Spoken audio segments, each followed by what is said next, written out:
वो खेत जहाँ यादें उगती है। ट्रेन का सफ़र लंबा और खामोश था। राइटो गांव लौटकर कभी नहीं आया था उस आग के बाद से। शीरो सामने बैठा था, खिड़की से हरी हरी खेतों की लकीरें देखते हुए। पक्का यही से सिग्नल आया था राइटो ने सिर हिलाया। ट्रैकर एक खेत की ओर इशारा कर रहा है, लेकिन ये कोई साधारण खेत नहीं, ये मेरे माता पिता का था। ट्रेन रुक गई। स्टेशन से उतरते ही मिट्टी की गीली खुशबू हवा में थी। दूर वही पुराना फार्म हाउस खड़ा था, बिल्कुल वैसा जैसा राइटो ने याद किया था। लेकिन ये नामुमकिन था। वो घर 15 साल पहले जल गया था। दोनों कच्चे रास्ते पर चले। खेत के बीच खड़ा एक बिज्जू का अपना सिर उनकी तरफ घुमा गया, हल्के से। शीरो ठिठक गया। क्या उसने अभी हिला? राइटो कुछ कह पाता इससे पहले हवा का तेज झोंका आया, जिसमें फुसफुसाहट थी, टूटी फूटी आवाज़ें। खेत के अंदर कदम रखते ही उन्होंने देखा फसलों की कतारें दूर तक फैली थी, लेकिन ये पौधे सामान्य नहीं थे। हर डंठल पर कांच जैसी फलियां थी और हर फली के अंदर एक नज़ारा। राइटो पास गया, दिल कस गया। एक फली में उसका बचपन था, इन्हीं खेतों में दौड़ते हुए माँ के पीछे। हर पौधे में एक याद थी, कुछ राइटो की, कुछ शीरो की और तो कुछ अनजान लोगों की भी। खलिहान के पीछे से एक आदमी निकला, चौड़ी टोपी, चेहरा अंधेरे में।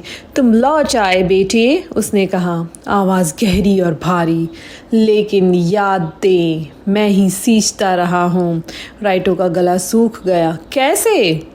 वो हल्का सा मुस्कुराया। ये ज़मीन भूली हुई बातें उगाती है। लोग अपनी खोई चीज़ें यहाँ बोते हैं, मिट्टी उन्हें लौटाती है, दिमाग में नहीं, इन फलियों में। लेकिन हर फसल एक कीमत मांगती है। राइटो की नज़र एक चमकती हुई फली पर पड़ी।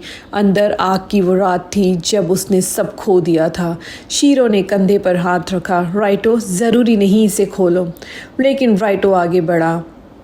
हाथ रखते ही वो उसी रात में चला गया। धुआं, गर्मी, माता पिता की पुकार, और इस बार उसने देखा वही टोपी वाला आदमी अंधेरे में देख रहा था।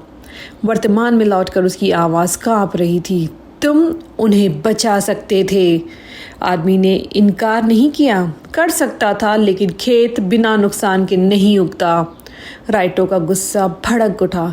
उसने रोशनी की तलवार खींची, लेकिन वो आदमी अब बस पीछे हटते हुए खलियान की परछाइयों में गायब हो गया।